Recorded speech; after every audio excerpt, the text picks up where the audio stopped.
discussed already.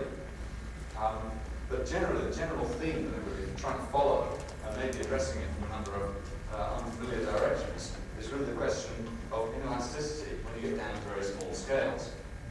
We've heard a lot about the large-scale phenomenology, and generally we're talking about continuum concepts. And starting yesterday, we've heard a lot about atomistic scale processes. And what I was hoping to do is try and make some links between those two. And these are some of the areas which I'm going to try and touch on. I'm afraid I'm not going to get around to all of them. But for example, as we'll see, measurements of strength show that if you make measurements on a very small scale, you start to approach very much higher strength than you get microscopically. We find that electrical behavior of materials can actually tell us a great deal about the mechanics. And I hope to convince you by the end of this talk that you can actually do useful things with electrical measurements and contacts. As we've seen, it's a scale which is directly accessible to molecular dynamics modeling. We've got a video over there. The likelihood of my having 8 minutes at the end of the talk to show it is practically nil. Other important things is the edge of a contact zone, of course, is somehow related to fraction mechanics. Something I'd like to talk about but not have time. Of course, adhesive processes in point contact zone are useful things you can measure. There's a lot of stuff we've heard from Gary already about atomic force microscopy. Well, if I could start off, it seems to be the thing here, but go back and look at the ancient literature, and we've had some Egyptian things up on the board so far. I decided to stay inside Europe and look back at some literature due to a chap called Aristotle about 340 BC, and I think I can read the bit on the right here for you. This is from Book 5 of Physics, as it was understood. Oh, right, sorry. How's that? Still visible? Okay. I'll just read you the little piece. It says, if there's continuity, there is necessarily contact. But if there's contact, that alone does not imply continuity. For the extremities of things may be together without necessarily being one. Well, of course, you can see that problem, which we're well aware of now, is something that exercised the brains of people even in those days. Of course, they didn't go very far in terms of empirical observation. It was only inventing the process of empirical observation at the time. What I'd like to do, though, now is just put up a view graph which summarizes this whole business of contact processes from a rather perhaps unfamiliar angle for this audience here, but it's very familiar to people who are thinking about tunneling microscopy. And what I've got here is a kind of schematic sketch. If we take two conducting bodies and bring them together, we consider what the electrical resistance between them is doing. And this gives us a different trace to the kinds of processes we've been discussing so far. And what's happening here is we approach from a large distance, this distance along the right, resistance on some logarithmic or some such scale up here at the top. What we find far out is we know that we get conductivity by field emission processes, and this has all sorts of characteristics we won't deal with. When we're getting very close, we go to the vacuum tunneling region, electrons can tunnel across the gap, and when we come in very, very close, we find even that becomes perturbed by image effects. Again, I won't be able to describe these things. We heard briefly from John Ferrand, and I'll just reiterate it today, is when we're getting extremely close, and of course this has been known for a long time, since classic Tabor, Langmuir-Blodgett work. Of course, at some point, the surfaces jump together and you get an instability. And then what happens, it comes to the point where we've got an extremely small contact area. And the number of interesting physical phenomena occur there. Again, it's just a mention to, when it gets small enough, you find things like the conductivity is in fact quantized in some sense, it goes through constant regions. As we push the tip further in, let's say we go beyond zero, we start to see mechanical effects, which include theoretical lattice strength, and also include the initial process of inelasticity. And I'd like to discuss those two things rather more with you today. And then, of course, when we pull the two things apart, you get some hysteresis, and of course there's a finite load, or in this case, drawn as a strain, to separate the two, and eventually go fracture it. So what I'm going to do is describe some of the things in this kind of context, rather than the force and mechanics context, and try and relate them to. There's one thing I'd briefly like to mention. I've put 0 here in inverted commas. A number of people during the meeting have asked, well, what is this 0 point? I mean, how do you find which is 0? It's a problem when you're doing molecular dynamics. It's even more a problem if we're doing real experiments. And I'd just like, in this context, to reiterate the point that John Ferrand made, which is, if I take, we've done these kinds of calculations, as I mentioned, if you just take two blocks, slabs, it doesn't matter about details of potential, if you gradually approach these two things together, there's going to come a point when the elasticity of or the stiffness of the blocks becomes less than the gradient of the surface forces. At that point we're going to jump together. That's just one dimension. You can do the thing in 3 dimensions. But essentially, if you plot out the system in terms of energy, for example, it starts approaching from a long distance, and And what happens, of course, is the surfaces start to interact with a slow fall, and you get a sudden fall in that. Of course, the surfaces come together, you gain the delta gamma value, and then, of course, you move down there as a elastically straining medium as you approach the two things together. The point I'd like to make here is that in molecular dynamics, of course, you can control the position of your atom by simply programming it into the computer. If you're an experimentalist, which is what I am, you have a bit of a problem with doing that kind of thing, because the atoms are connected to other atoms, which are connected to other atoms, and so on. After a very long iterative process, you come to what you're actually holding them with. And so you cannot actually do an experiment which controls the strain at very small separations. In other words, if you're an experimentalist or empiricist, you're bound to the condition where you cannot actually access that very small region close by. Okay, I shall speak a little bit more slowly. What I'm trying to say in summary is that this process of an instability here has consequences for experimentally investigating the initial phases of contact. As if you like, a forbidden region which you can't actually get to in real experiments because they're actually force control, not strain control. Okay, now having said that, I'd just like to lay out the scene for one other aspect which has been discussed here quite a bit before we get onto the real mechanics. And that is, of course, there's a lot of discussion about surfaces coming together and then coming apart. And occasionally people have asked, well, is the surface really flat? And this has come up in the context of potentials, for example, there was discussion of reconstruction.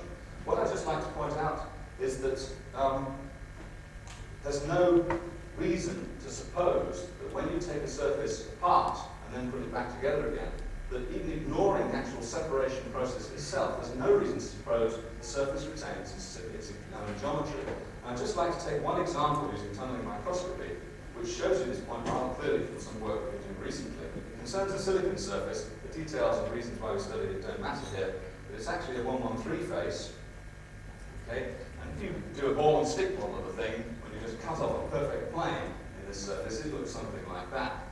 Dangling bonds all over the place, a bit of a mess, obviously, not the kind of surface you'd like to make. Well, you're not going to believe it, but this surface is actually one of the lowest energy surfaces of silicon. That's a view over the top. I'm sorry, it's one of these perspective views where you don't need to bother with the details of this.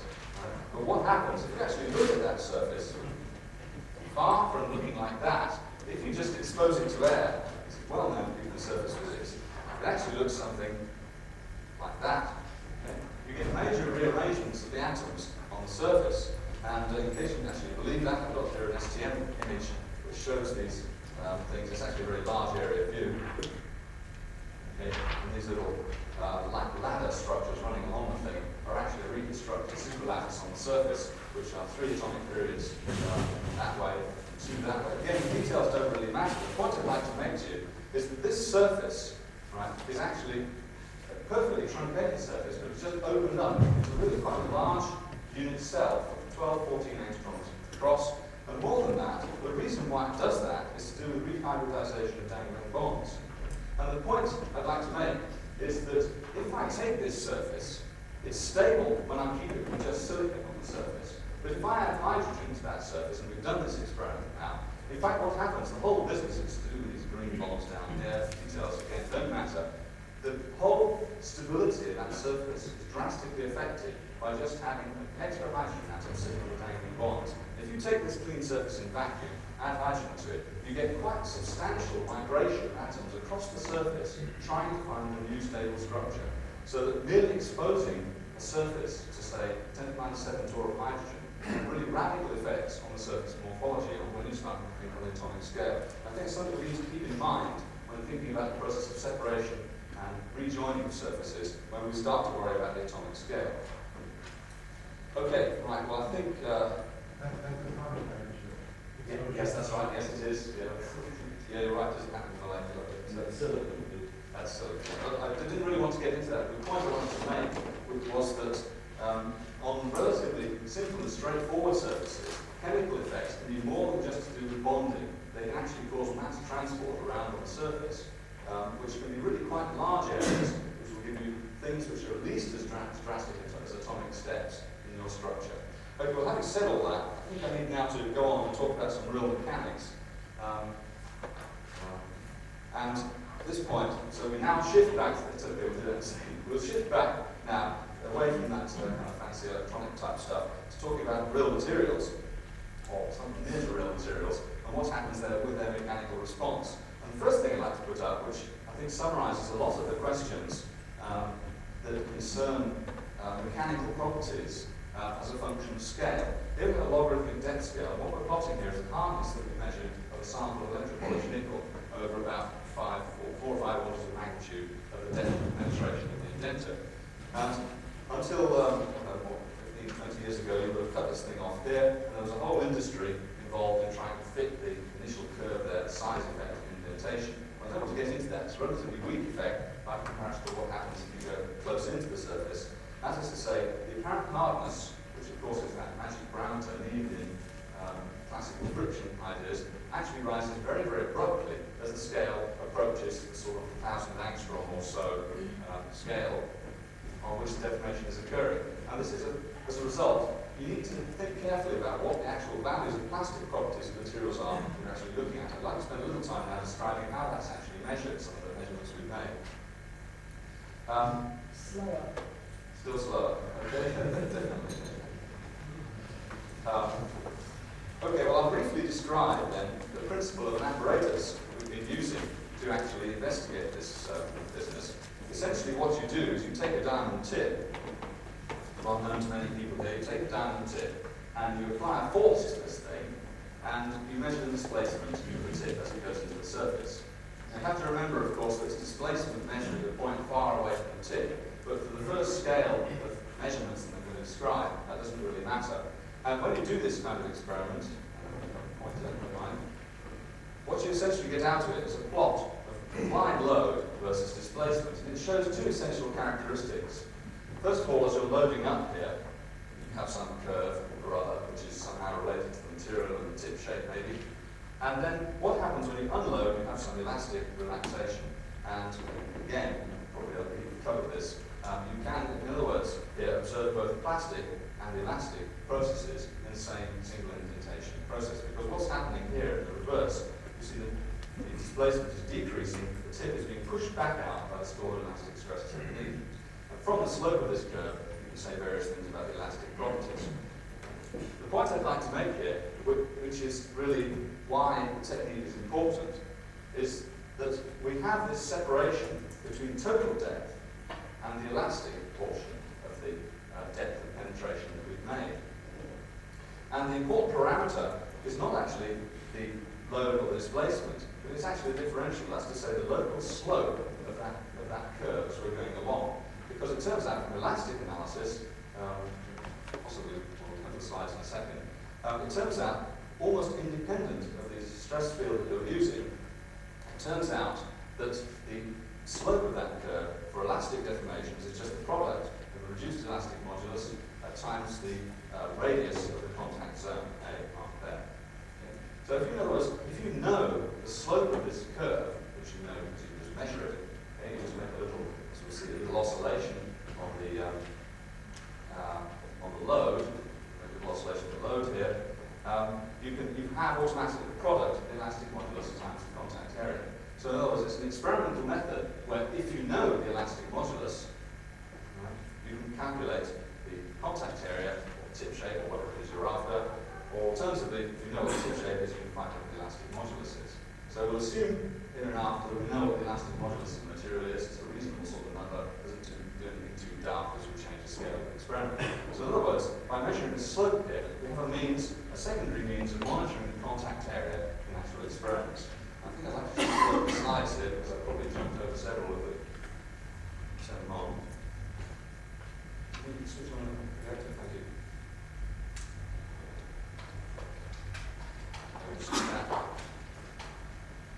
Okay, that's the first slide we're going to need. I'll just leave that up. Project over the thing. Okay. Well, standard kind of indentation processes, as I say, show you curves like this, and you can say a lot about mechanical properties of various materials. But what I'd like to do is to jump immediately to the very small scale, perhaps a typical example.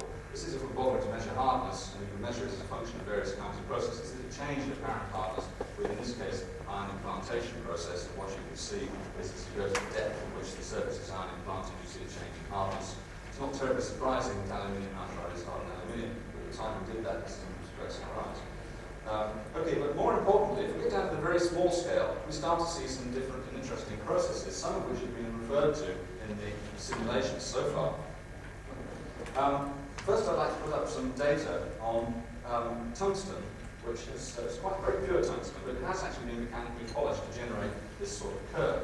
And here now you see we're making indentations about 400 angstroms deep or so, which means contact areas in the order of 1,000 angstroms or rather more than that. And the point I'd like to make is when we get to very small indentation processes, even in metals like this, you will see here, in fact, the curve actually contains a number of little kind of steps. I was very interested to see that James Blau yesterday had similar sorts of things in the simulations. What we're actually looking at here is, I hesitate to call it individual atoms, but because of the scale here, there's some evidence of that.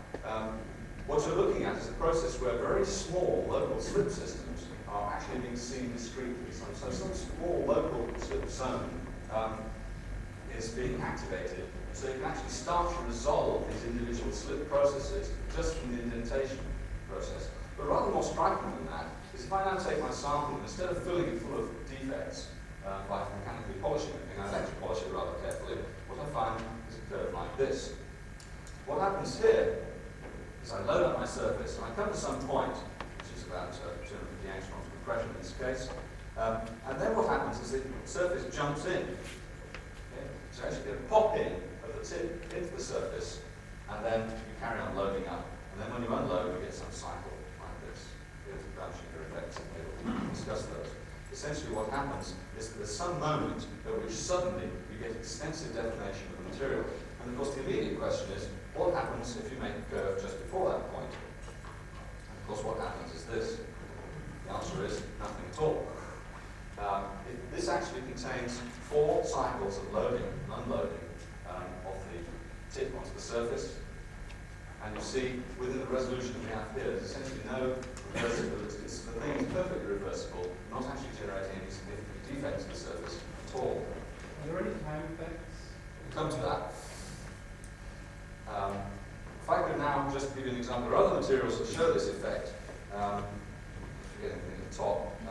For example, sapphire, one of those sapphire, that's quite a lot of materials which are prepared and clean enough to show this kind of effect.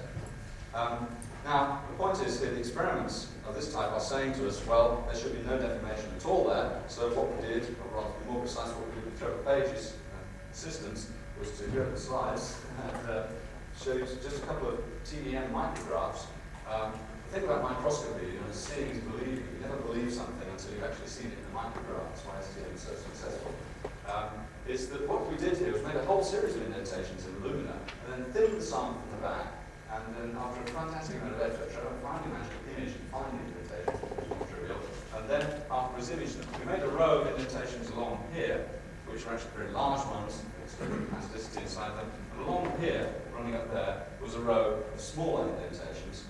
And you can see these little tiny dots, one there, one further up. There was actually an indentation made here, but it was one that was one of these perfectly reversible things.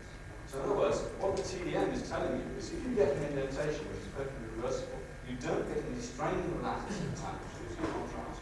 In other words, there isn't any essential bulk residual strain in these materials. So you have experimental certainty that when you do this measurement, you're actually not generating any defects at all. And of course, the last part of the story, I might as well leave those on, go on in a second, is that when I put this curve up, that means I'm not generating any strain. But when I reach this point here, suddenly I'm generating some, so that point tells you what is the actual stress. You can, from that point, work out what the actual stress on the lattice is to generate defects. And if you plug in the numbers into this thing using Hertzian type analysis, you find that the lattice strain maximum, shear strain, corresponds to about 9 to 10%. In other words, you're directly observing the theoretical lattice strain of a medium, in this case tungsten. Okay, well now, I could say a great deal more about that theoretical lattice strain, but what we're going to try and do now is to go and address another question before we scale it down once again to see what's really likely to be happening in that case. And now, I think at this point, just zoom through a couple of slides. For those of you who are wondering what the actual indentation looks like when you're getting down to the scale, that's one that's just about popped in, and in fact you see it's a complete mess. There are actually dislocations in there, but it's very difficult to identify them. And for anybody who's into dislocations, the important point is you have a very large number of very closely connected loops. If you start to strain a material on this scale, the dislocations you have present are certainly not of the type which allow you to get normal deformation that we talk about when we're dealing with macroscopic continuum mechanics. They're very, very closely knotted together. What you have is an very extreme version of work hardening happening in an extremely small volume. We're coming to the point here where dislocations are ceasing to be a very good method of accommodating strain. And that's the theme I'd like to sort of develop a little bit later on. Dislocations are very tortured objects at this scale already. If we take it much smaller, they're just not going to be indicatively favourable defects. I think maybe, possibly, yes, this addresses another matter which I just ought to mention, is if you make indentations in silicon, everybody looks at silicon for all kinds of weird reasons, it just points out one other thing. This is the indent at the top. And what's happened here is scanning across it, Traugott has made a series of diffraction patterns, and that is what he shows, to summarise it essentially, is you go in the very centre of the defect, of the indentation at the top, what you see is in fact the material is completely amorphous. You've generated so much deformation that amorphous form becomes stable. So again, when we talk about scaling down deformation, you have to bear in mind that the kind of strains we're putting into the system may cause complete phase changes, dramatic changes of different equations of state or the conditions under which the material is actually existing. I think we've got sorry about this. I'd just like to address a little bit for a second this question of AC modulation of the loading, and come back to some curves which are actually really effectively taken from a classical paper by Kendall and Tabor in 1970, they may well be the earlier ones, which point out that the stiffness, that's to say the slope of the low displacement curve, really doesn't depend very much on the geometry. There's three examples here. Here's the Hertzian stress field, here's the flat punch stress field, extremities edges, and here's some weird intermediate shaped punch, which is so arranged so you've got a stress field which looks like it. So these are the stress distributions across the contact, that's the geometry. In every single one of these cases, you find that S is 2E times A, E is actually a reduced modulus. In fact, in this case, it's slightly pathological because the edges are not well A. If you have a regular shaped tip, in fact, you always get 2E times A. So it's an important measurement method. I'd just like to point out that it also works actually even when you don't have contact at all. You can calculate a stiffness just based on the surface forces. Then, of course, the contact area doesn't mean too much, but you can get an equivalent number. Sorry, the notation here is terrible. I use it for a different purpose. But essentially, the stiffness, if you use a conical tip, is simply the modulus times the separation of the tip from the surface. And if you use a round tip, it's the square root of the product of the separation of the tip from the surface times the radius. So in other words, even when you're not in contact, you can still use stiffness to tell you something about the length scales of the experiment you're actually doing, which is a very useful thing to be able to do. So it works even when they're not actually touching. The process, incidentally, in the actual apparatus is done by applying the load, applying a little modulation to the load, and then looking at modulation of displacement of the locking amplifier. And you do that with a two-channel locking amplifier, analyze your apparatus in terms of a suitable linear combination of springs, dashpots, and masses. And eventually, you can unscramble from your data, you can unscramble what the stiffness and hence the product of modulus times area of your contact is.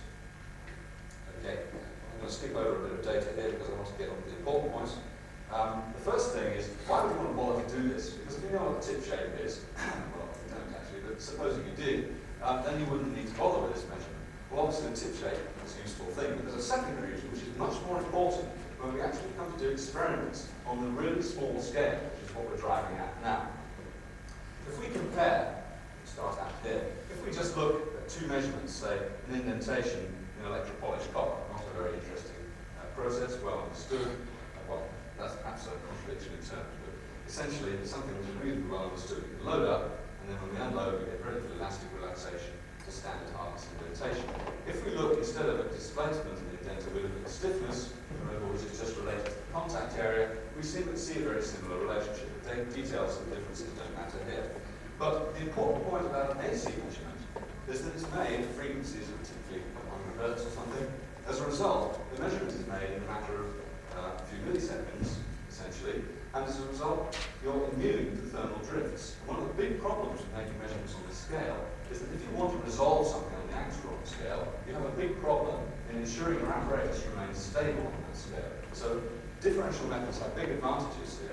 And just to give you an example of that, here's a measurement, same measurement on copper, where the indentation is now only 100 angstroms deep, and on the left-hand side you see the DC measurement, on the right-hand side you see the stiffness measurement. This is the stiffness. This is the stiffness, right? It's the vertical stiffness of the contact. Okay, so it's essentially the product of the modulus times the contact rate. You see here, if you look at that, you think, oh, well, this is very nearly reversible. But if you now do the same experiment some other day when your apparatus was at a slightly different temperature, you see something like that. And of course, what's happening here is this thing which looks like hysteresis is actually due to thermal drift in your apparatus. And so if you were relying on hysteresis to ensure that you were correctly measuring the amount of inelastic deformation in your contact, you'd be in big trouble. You see, it's easy when the drift is going the other way, because then I get a curve which runs backwards, and everybody looks at their experimental data and then says, ah, it's obviously rubbish. You know the process of experimental data filtering, where you look at your data and say, that's obviously rubbish, can't possibly be real. Well, there are other kinds of artifacts like this, which are rather more difficult to prevent. But if you look at the AC measurement, it's also, just like the other one, essentially perfectly reversible. Well, I can tell there's very few metallurgists in the audience here, otherwise bricks would have been thrown by now. Because if I told you that I can make a perfectly reversible indentation with electropolished copper, they would say, you're mad. Well, of course, copper being the classic example of where you can generate plasticity with no effort at all, just by breathing on the thing. What happened between these 2 days? Sorry, it's the same machine, the same machine, instrument, same sample. Everything is the same, except that on the same person who measures. Indeed, so. It was myself. Right. It was even I measured myself. The thing is that what has happened is one day I sort of walked in through the left-hand door, and this caused a small thermal perturbation. You have to remember this measurement might take 2 minutes, and if I get a displacement of 10 angstroms, which is not difficult to achieve in a macroscopic apparatus, because it requires millikelvin or better thermal stability, then you have a problem. In other words, I cannot control my apparatus to temperature uniformity, the millikelvin or better stability required to ensure that the measurement over several minutes is going to guarantee that I have stability. That's what it now does. How do you know that within a particular measurement you don't, but the whole point about the AC measurement is you don't bother. The AC measurement is made in different rates. Dislocations take time to move. That would be an alternative explanation of the thermal drift. I'll come to that because, in fact, we'll do that in a second. It's related to strain independence. Also, on this scale, the thing I was going to say is there aren't any dislocations. The whole point is that what I was going to say here is if you calculate the stress on this electropolished copper, it's about 2 or 3% already. Okay. The point I'd like to make, perhaps I should make this point here rather abruptly, is that if you work out the strain to generate a prismatic dislocation loop, which is about 100 angstroms in diameter, okay, then you find that it's about equivalent to the lattice theoretical strain. There's a standard calculation, which I won't be able to write on a piece of paper, which shows you what the actual stresses required to generate dislocation loops depending on the radius. And the more tightly bound the loop becomes, the higher the stress required to generate it. It's been known for quite a long time. What it means is if I try and make deformations on a really small scale, as to say 100 angstroms scale, its dislocation is not a very energetically favourable object to make. So this is the chief point about when you're making indentations or any kind of deformations which involve, say, triaxial strain on the 100 angstrom or so scale. You don't need to think about dislocations because it's much easier for the lattice to shift or block objects in some direction than it is to actually generate a dislocation loop of 100 angstroms in size. That's the key reason why in the simulations we saw yesterday, if you do a 2-dimensional simulation, of course you see dislocations. They're always going to be stable in 2D. But if you go to 3 dimensions, that's why you don't see any, because they're not stable objects when you get down to that scale. This has been known from classical continuum mechanics for quite a long time. It's to do with far field energy of dislocation. It's not a stable object when you make it curve. We have to remember that dislocations are 3D, living in 3-dimensional space, not 2D. And the fact that they're curved and interact with each other has dramatic effects on the ease of operating. I should just like to now go on to address a question which I've mentioned a couple of times, and sorry about this switching between the slides and the view graphs. If the crystal has crystalline material, some dislocation will be 2D, not 3D. Yes, but of course if you're generating fully triaxial strain in a small volume, you have to accommodate that by a number of different directions. It's quite true. I think I better zoom on and escape through this. Two reasons why this AC method is interesting besides thermal drift. If you're one of these guys that wants to measure the hardness of diamond, you have a big problem because every time you do it, you flatten your tip, and this is a disadvantage if you just spend 6 weeks trying to calibrate its shape. We've made this mistake only a couple of times. The way to get around it is to use some sacrificial piece of diamond tip where you don't need to know what the tip shape is, and you just make this calculation is shown at the top. The stiffness, of course, gives you the area without needing to know the shape, and as a result, you can calculate the hardness from that parameter on the right. But just as interesting is something people have alluded to, which is time dependence. And I'm going to put up a few preliminary results on this.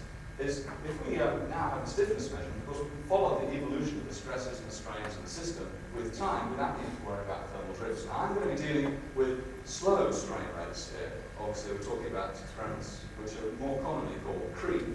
But you could, in principle, imagine extending it in a suitable apparatus to rather faster strain rates. But essentially, what you do is you generate effective stress, and the strain rate we use the displacement parameter. This is a kind of effective strain rate. There's a lot of arguments about details here.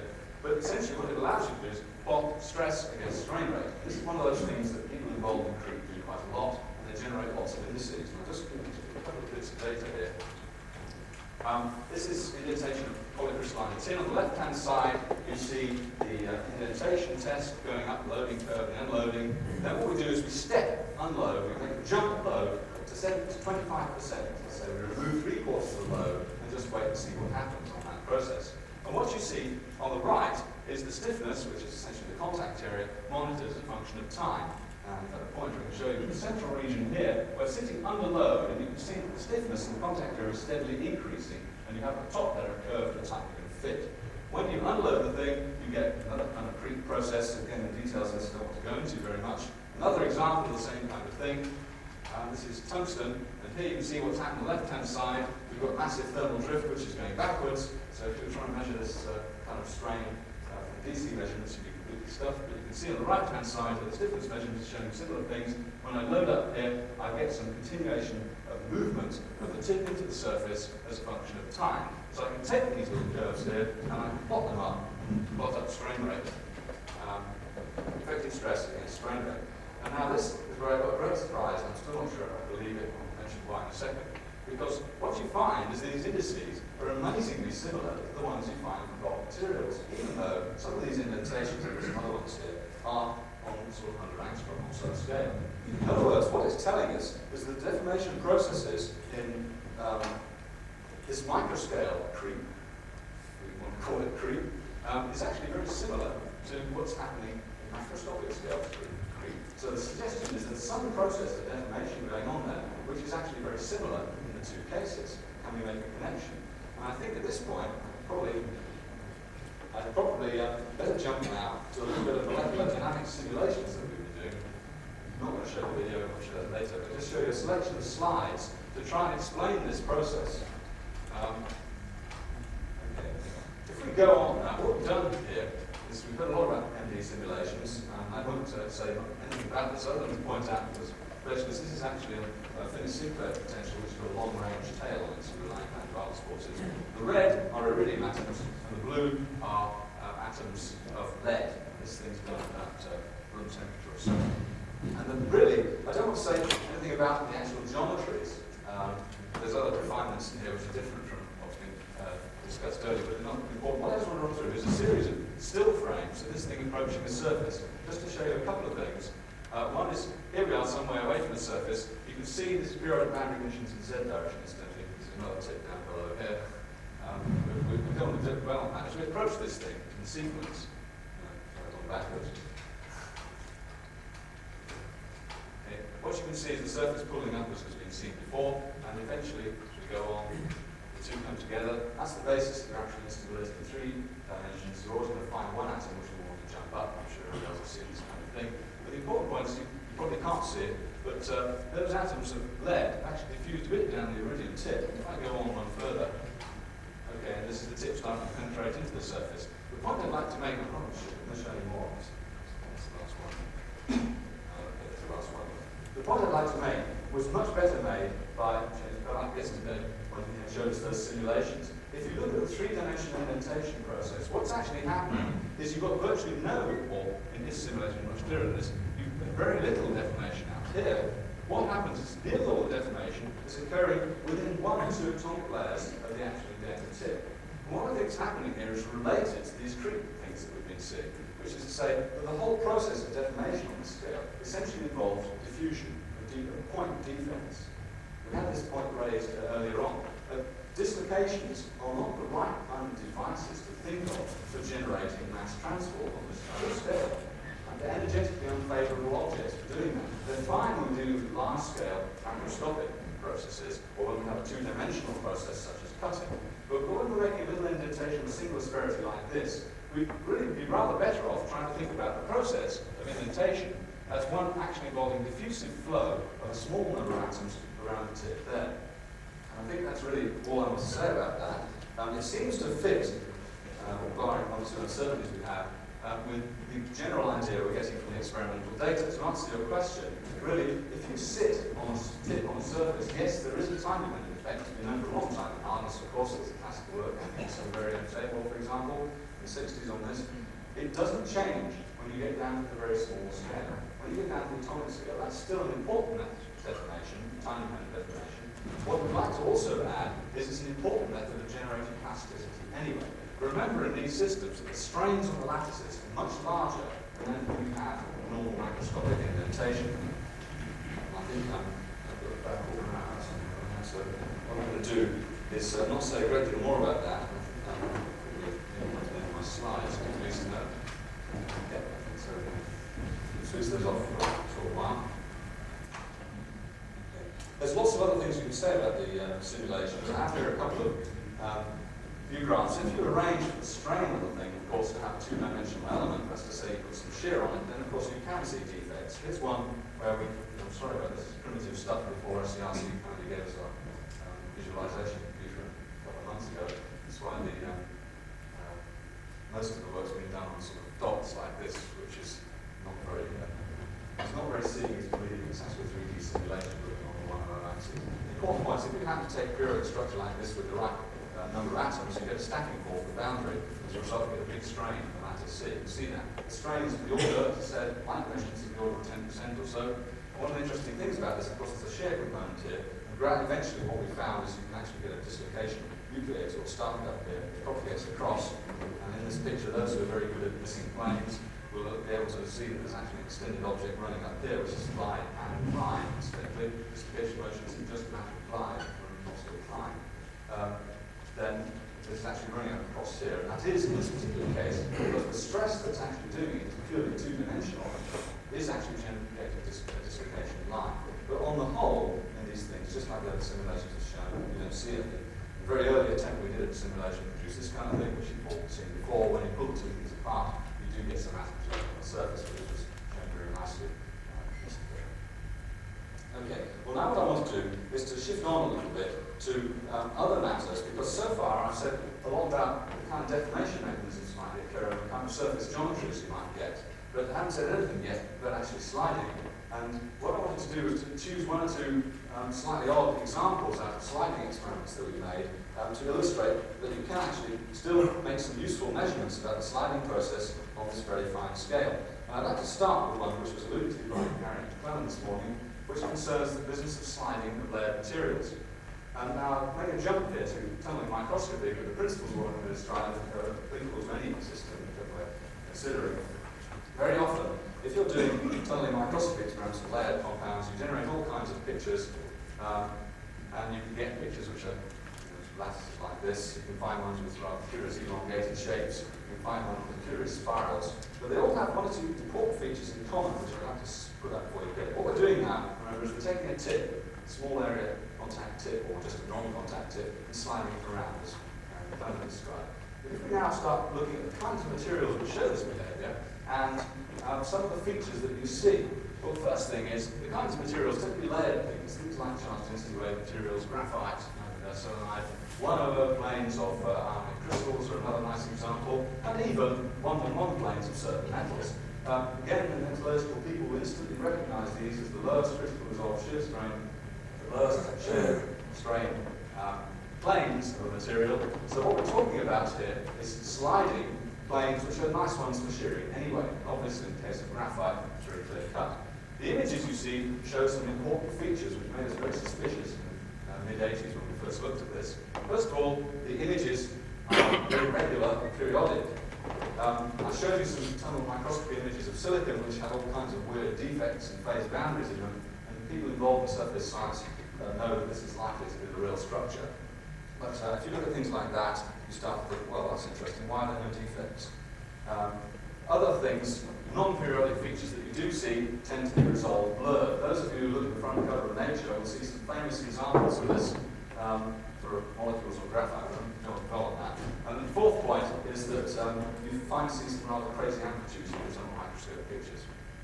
Well, the reason for this is essentially, we believe, what's happening is that far from having the tip and the surface touching at a single point, allowing you to get real space, single point resolution, what you actually have is extended area imaging.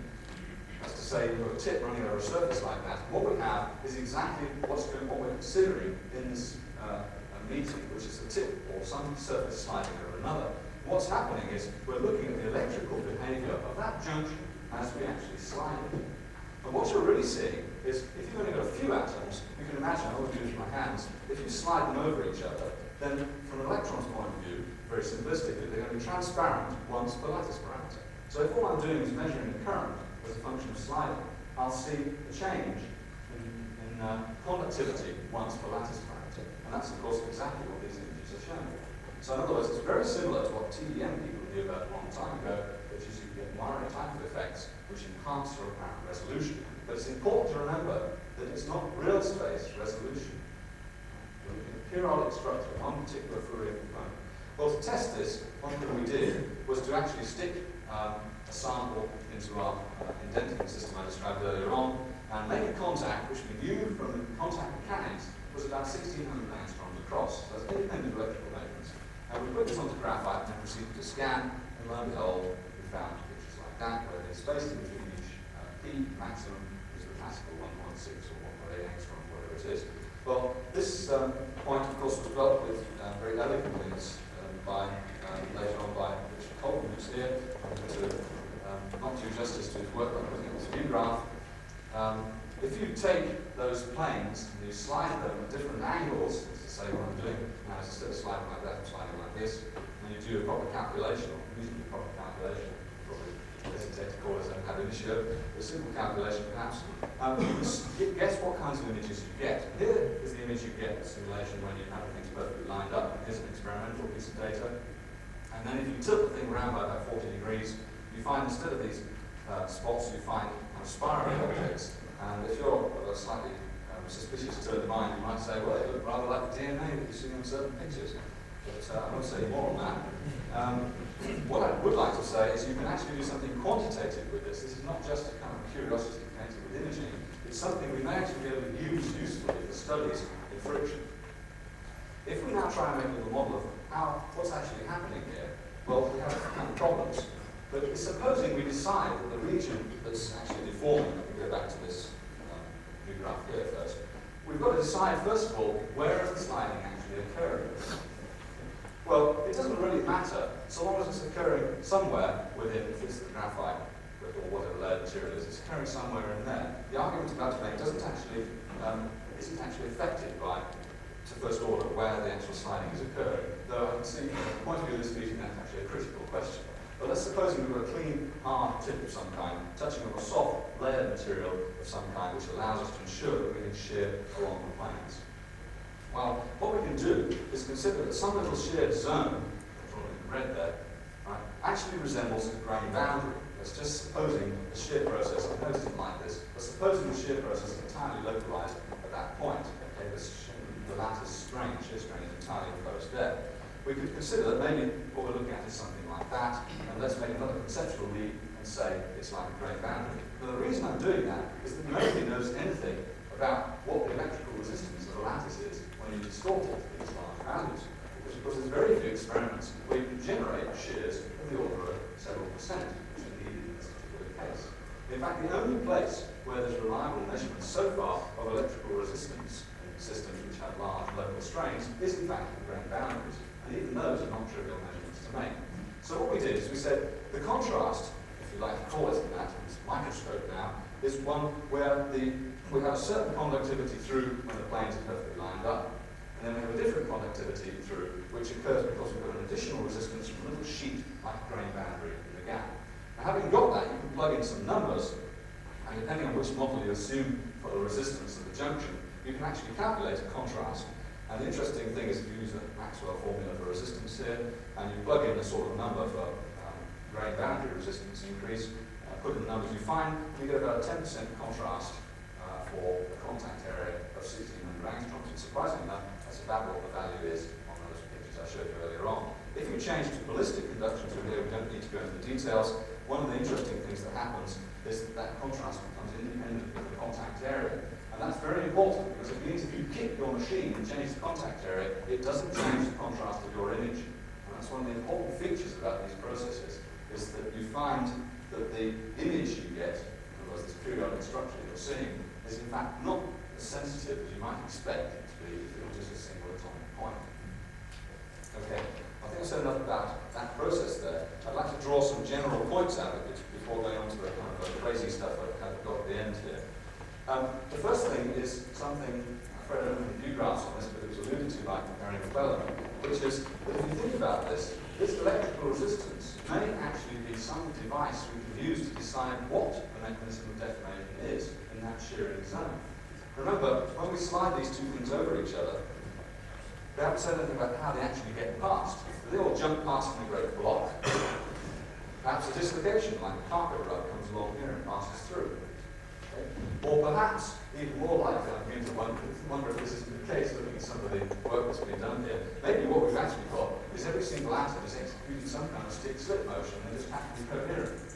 Okay, any one of these sorts of mechanisms you could dream up for deciding. But if you think about it, the electrical resistance may tell you something about those processes, which is complementary to the kind of data Gary McClellan showed on frictional forces and topography, so I think Smile will show next.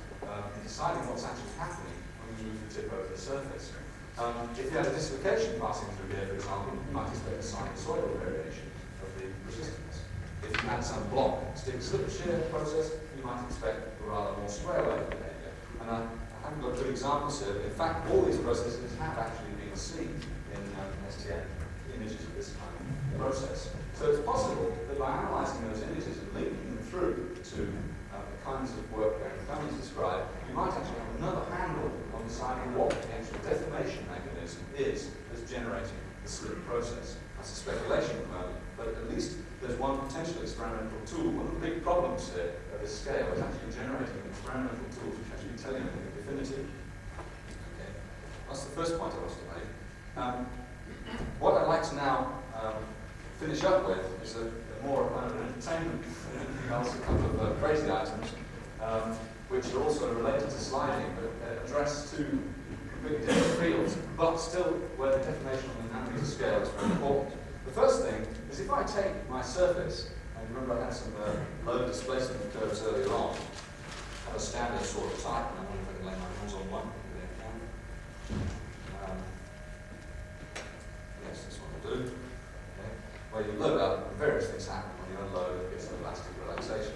Well, now, supposing I take my surface and I put on a very soft layer of something like, say, polythene, for example, onto silicon, something like that. What I find, of course, if I look at loading past the curve, I find a shallow region, this is actually a set of curves I'll describe in a second, a region up to the depth of the film, where the indentation process, of course, requires very little load, and then when the tip actually reaches the film underneath, you get a rapid increase in the slope of this curve. And in fact, this is actually a set of pieces of data from indentation of alkanes on gold. And there's triangles of the gold surface, and you can see all that's happened is they've each displaced along as they got 300 angstrom, 600 angstrom, 2000 angstrom chemical. Well, it uses the thin film monitor, but perhaps more importantly, if you now stick the tip into the surface, just to that point where it's one of these knees, and then proceed to slide it, what you'll effectively do is cut the thin film, and you will leave the substrate essentially undeformed. Now, the reason we got involved in this was actually nothing to do with friction at all. It's to do with the fact that some people want to cut very fine lines and things, And this whole business of lithographic structures on semi-perfect materials is a very important area, but in order to have some money invested in clever kinds of X-ray and electron optics to do it. So we thought we'd just try and put a few lines. I think the last few slides here. These are quite old, I'm afraid. We haven't had a look at this in recent years, but it shows you some of the zany things that are going on. Right. So the slide seems to have self-destructed in trying to use a crash and then go. What you're looking at here is actually a scratch groove through an imide film on silicon. In fact, we're not actually looking at the scratch groove. What you're looking at is the silicon after we then proceed to reactively ion etch a channel into it using scratch grooves and masks. The important point is, you're looking at making a groove here. This is one of the very early attempts, which is about rather under half a micron wide. And the most recent things we've got are things where you can make little scratches of the order of, or rather less than 1,000 angstroms. And the important point is you can steer these things around and generate little patterns where we'd rather foolish when we write our names, we just thought we'd do some boring structures and then that around here in Switzerland. But it is possible, these things, to cut lines. The velocities here were of the order of a millimetre a second, so we get very high strain rates in these kinds of materials. No doubt, if you measure the frictional coefficient, you can tell all sorts of cunning things in this cutting process. Okay, so here you're effectively using the process which we've regarded as rather an inconvenience, that's to say, asperities tearing through your lubricant film, to actually some practical value. Sometimes those scratches are useful objects. I don't see at the moment, looking at the scale on which we can control mechanical properties, I don't see at the moment there's any reason why there isn't a possibility of mechanical scribing, which is almost as good as some of the best of the lithographic techniques which are currently after the zillion-dollar silicon industry. I'd just like to dwell last on something which may possibly have been mentioned, which is also a friction problem, also related to very small scale indentation. People will know that if you have a matrix material, one of the important things is, of course, the fibers in the matrix. When you get a crack propagating through the brittle part, and you have, say, metal fibers, of course, it's the resistance of those fibers to crack which actually gives the material its strength. And the important point is the friction between these fibers and the matrix itself. That's actually what dissipates the energy in the crack opening process. So in other words, the friction of these structures, and the fibers we're now talking about a micron or less, in many systems even less than that, we're talking about a process where frictional processes at a very fine scale are actually vital for bulk performance of materials. And you can actually do devious experiments on this using these indentation techniques to actually determine that friction. It's described here. If you poke on one single fiber, eventually you push the thing down, and from the nature of the load displacement curve, you can see a region which is debonded. You can actually calculate the stresses involved in debonding and also the stresses involved in sliding that fiber inside the cell. So it's some measurement of a rather non-standard form of frictional measurement.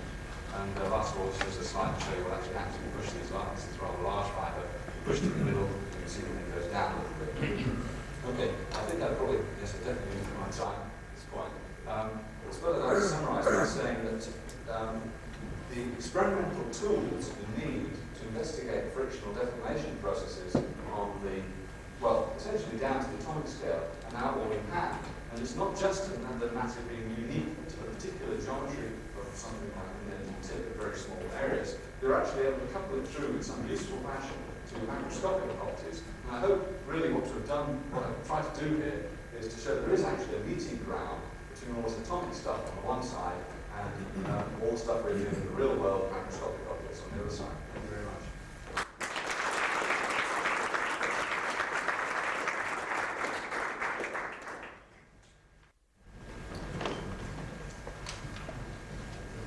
First, I just want to show you some things which are not directly connected to friction, but which show you just what you can do by conventional force microscopy.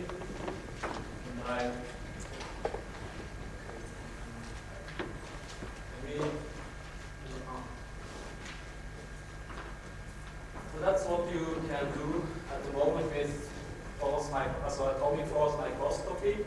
The advantage of this technique is now really that you can measure insulators. I mean, compared to STM, you measure smaller currents, but you're just limited to metals or semiconductors. And here is just one example, AFM on silver bromide. And what you can see on the left upper side see steps, these are monatomic steps, 2.8 angstrom to 9 angstrom high, and in the middle you can see something like a screw dislocation. The whole scale is around 5,000 angstrom. And now if you zoom in one of those terraces, you can see atomic scale features. I mean, I don't want to now start this discussion about contrast mechanism on atomic scale. I think that's a little bit too puzzling. But you see some features, and as far as we can see, you don't destroy anything on the terraces. And but we also agree that maybe there is not simply a monoatomic contact, so a single atom contact. Then you can do also something like indentation measurement. You increase the force, you modulate the force, and you can drill in some small holes that's about 50 nanometer, and you can image it afterwards with smaller force, and you can see how the hole fills in again. So we think that is also effect of surface diffusion, and part of it also just by simply binding in some material. So that's another thing. So AFM is not just limited to atomic scale imaging. We can really do now 100 micron scale. That's an image of photographic emulsion. You can see here small grains, micron sized, and you can zoom in and see steps and things like that. So that's also interesting stuff, because silver bromide, as you know, is sensitive to light, and use it all in the photo machine. And so that technique is now has really the advantage that you can image it without shining on any kind of light or electrons and so on. So this is another example. That's a compact disc, and just for fun, we wrote something on it. I hope you can read it. It's Heureka, and maybe that's just the opportunity to remind you that in Switzerland we have this 700-year anniversary. And there is an exhibition in Zurich where there is science and history of science.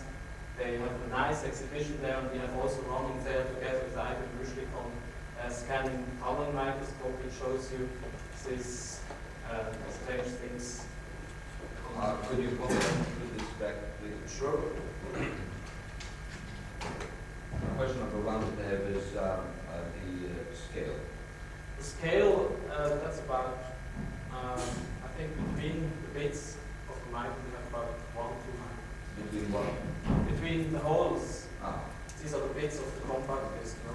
That's Okay. 1 to 2 My microns. question is the stability of this thing. That's quite stable.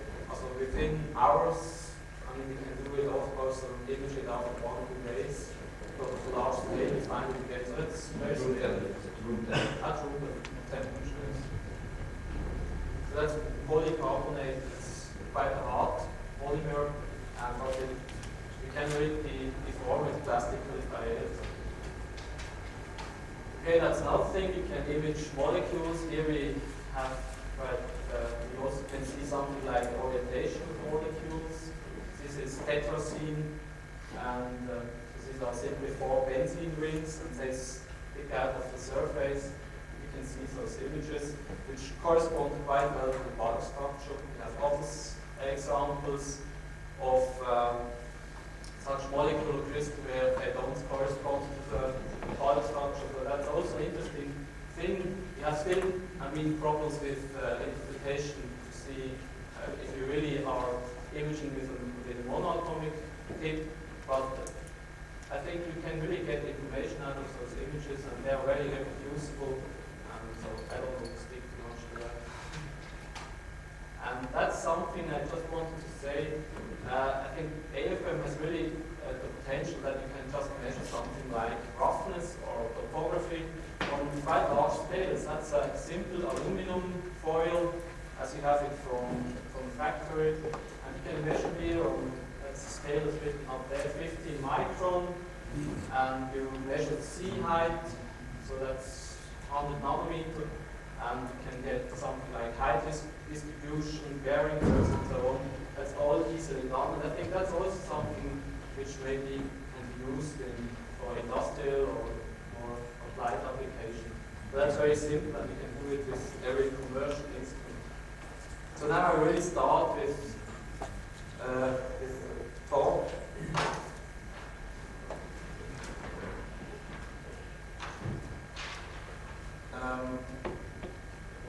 I talk now about friction force microscopy.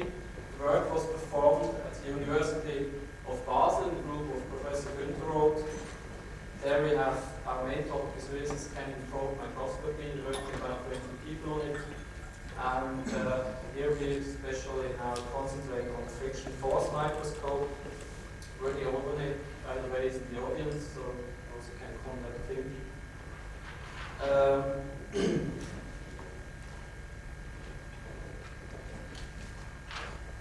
Let me give you a short outline of the talk.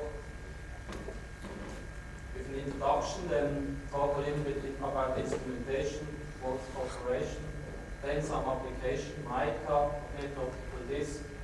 So these are really two scales, molecular scale, micron scale, which are both available.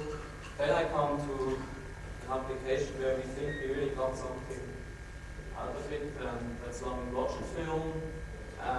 You can image topography, see steps, arrangement of molecules, nanometer scratching, so plastic deformation. Then we really want to compare friction and topography, and what we think to see is duplication on a microscopic scale, and some conclusions. So just to remind you what things looks like, that's one of those good levels from Olaf Otto, that's our company, and that's made of silicon, and the tips are quite good. So we have contact radius, so a radius of curvature of about 10 nanometer. The scale, this is about 10 microns, the width of the level. So what we do is measure essentially the deflection of this level, as Gary McLeod already pointed out. First one were simply first designed by Granick, and co-work was simply electron tunneling using a scanning tunneling microscope to measure these deflections. And then they are also designed by Gary, the optical interferometry or capacitance. And what we use here now is laser beam deflection. So that's a very simple design. We essentially use a laser beam, shine it on the rear side of the lever and measure the deflection with a position-sensitive detector. So, how do we measure friction with this? I'll show it here. We just have to design the levers in a little bit different way. We need quite thin levers, and what we measure is really the torsion, the twisting of the lever in one direction and the bending in the normal direction. And calculate everything here with formulas. The other design that was shown by Gary is measuring simply two direction. The levers here have more quadratic form, and you can also use wires. These are two designs you use at the moment for friction measurements. To show it a little bit more in detail, one of the inventors of this technique was Otmar Marti, who's now at the University of Konstanz. Here shown, you have the lever here, beam, and you measure it with this 4-quadrant photodiode, and simply by measuring the difference between upper and lower segments, you measure normal forces, and between the left and right sides, you measure the twisting. So that's a simple design. Here already you can see something like topography, and here lateral force on mica, which shows molecular features.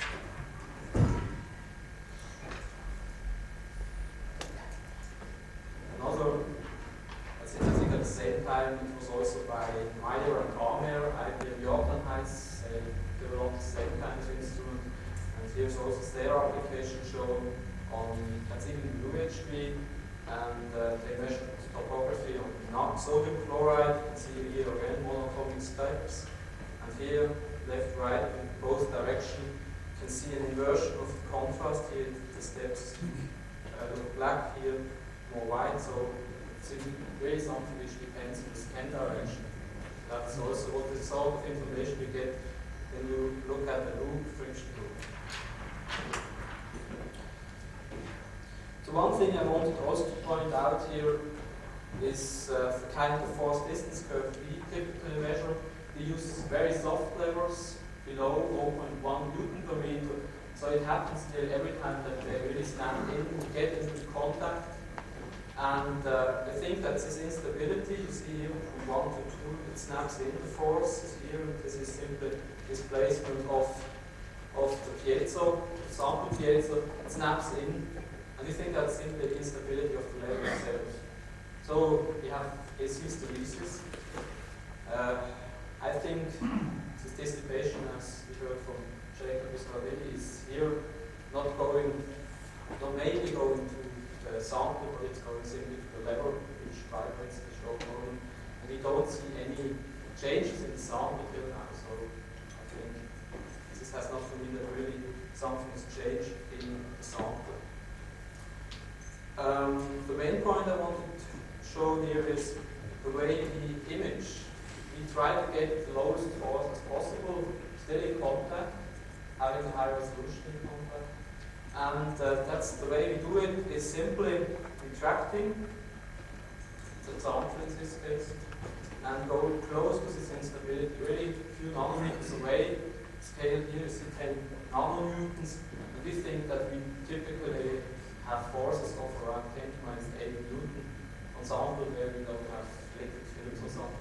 With liquid films, there you get almost this capillary forces, and this one can get up to 10 to minus 6, 10 to minus 7 Newton. So here, in this case, it was quite small pull-off force of between 50 nanonewtons, and if you go close to it, you have a small force. So what we essentially do is some kind of compensation between long-range forces, one-to-one, so capillary forces, whatever, and level deflection. So we simply shift it, and by that we have minimized also the short-range forces, and we have a small force on the repulsive contact, this red spot here, which gives us high resolution. I think that's a little bit the problem, that we still have the long-range forces, the one-to-one forces, which give us some kind of pressure on this repulsive contact zone, and just by retracting it, the level, bending the lever, we get smaller force on the repulsive contact. Sorry? This is silver bromide. Silver bromide? Yeah. How about something wrong? No. But we think it's in air. So it is tough. I don't think so. You can show by ellipsometry, for example, that there's no water on it, it's hydrophobic, and you can observe in air. Yeah. You keep silver bromide uncontaminated at all in air. I mean, it's prepared in UHV. You take it out, you measure it. For a few days, it remains stable. That's what we observe. I mean, it could be that there are organic contaminants. I don't exclude that. That's clear. But we see monatomic steps. We see something like atomic resolution, and we have very small adhesion. So I think there's at least not a big water film on it. That's also clear from the hydrophobic. Okay. What's the tip? Tip is, in this case, silicon nitride. So, we have a slide.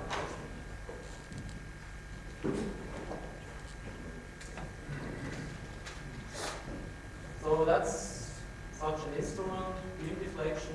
Immediately you can see the laser. And so it's not very complicated, you have some electronics and so on. So if somebody is interested, you can discuss it. That's now really an example, raw data from mica. You see the left side, the normal deflection, the right side, it's the lateral deflection. Yeah.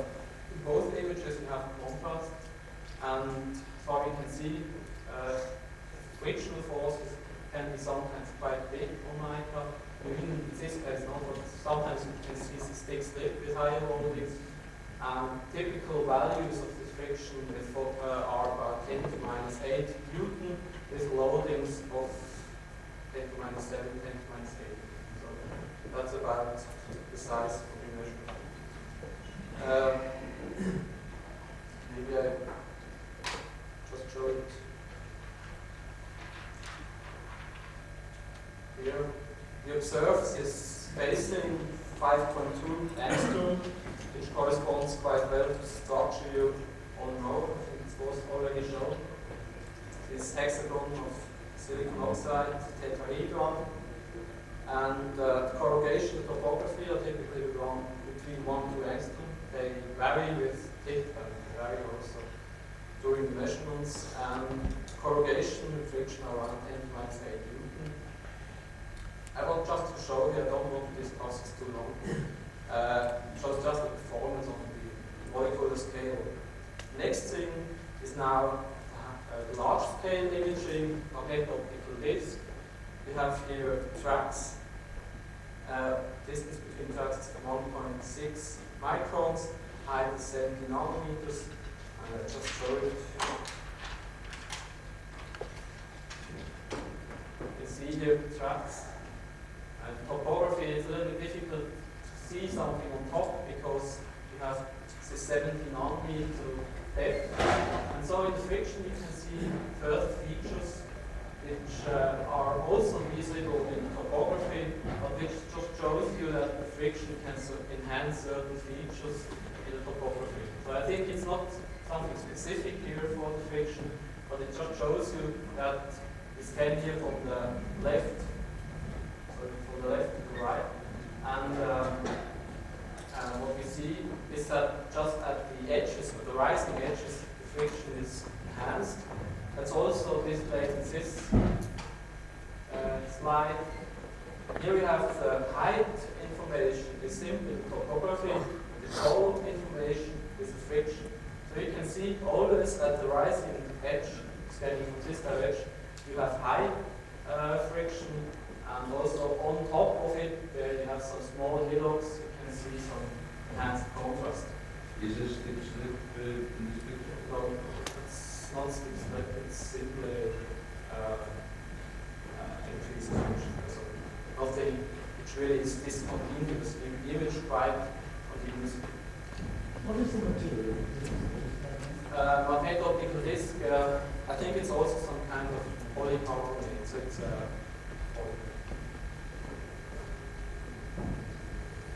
and what's the depth of the groove? 70 nanometer. 70 nanometer. Okay, so we have seen sharp edges, lateral force is increased, and that's not especially simple. Have to imagine you somehow scan around the edge and then it twists a little bit, so it's not very surprising to see something like that. It's just interesting, and you get a good contrast in the friction image, so it might help to find some features. So now I want really to come to the Langmuir-Blodgett film. I don't tell too much about preparation, I think it's quite common. We studied cadmium arachidate, and was deposited on a hydrophobic surface. It was an HF3 silicon wafer, and the film was compressed to the solid phase. So it should be something like solid.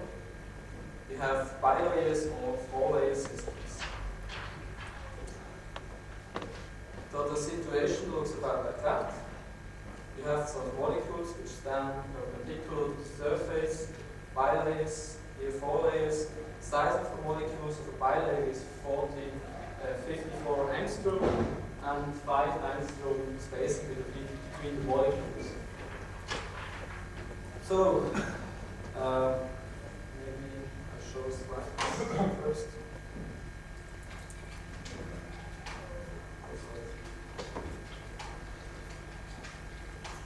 So that's what you observe.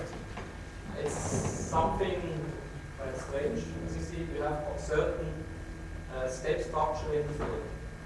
What we I mean, it's not just a typical image for the film. Often we just see flat areas, 90% of the film are flat. But the interesting feature, I think, are just borders, let's say, the holes. And those holes, the scale is here 10 microns. That's quite large, but the height of the steps now is 27 angstrom. That's a monomolecular step. And the orientation corresponds to the 1 minus 2, 1 orientation of the silicon wave. So that means that in some cases, substrate influences here the arrangement of this Langmuir-Blodgett film. Just go on a little bit. There was no attempt to compact the It was compact. It was solid phase. But usually you have about a transfer ratio of about 90%. That's a usual thing. And so you see quite often flat areas, but as I told before, you were more interested now in the area which were not perfect. This looked much less than 90%. It's correct, but we zoomed in. You know, we have 100 microns, and so we select this 10 micron spot, which has more holes. Maybe I show quite a lot of them, and you will see. How smooth is the substrate? Substrate is very smooth. Nothing to do with the roughness of the substrate. That's a good point. I come to that. It has, I think, shown. So that's a little bit small. I think that's about 5 microns. We still have things which look a little bit like Swiss mountains. And by the way, I have to mention in Switzerland there is this conference, SDM 91 next week, which I can already bring to you. It's close to the Alps in Tabor. Okay. I think I switched back. But that's a little bit closer again. See those things which are oriented. And now we come to the 4 layers. This was 2-layer system, so only 2-layer, and the holes were only 1 layer. No? And here we can see that's now a 4-layer system, and step height, I will show it later in the section, is now 2 layers. So these are bi-layer steps, and you can see they are not anymore oriented at all. They look quite curved. And you also can see here, that's a typical area here, quite flat, but there is something in it, some force. So I'll zoom a little bit in. So you can see here's these rounded features, and also again, now a little bit clearer here, pores, simply holes. Scale is what we would see. The scale here is now approximated 2 microns. The holes are typically 10 to 50 nanometers. These are the normal force images? These are all normal force images that come to friction. Okay, so let me have another slide. A little bit closer again. Still has this pores. Sometimes you don't have pores, but you have small islands. So I summarize that a little bit.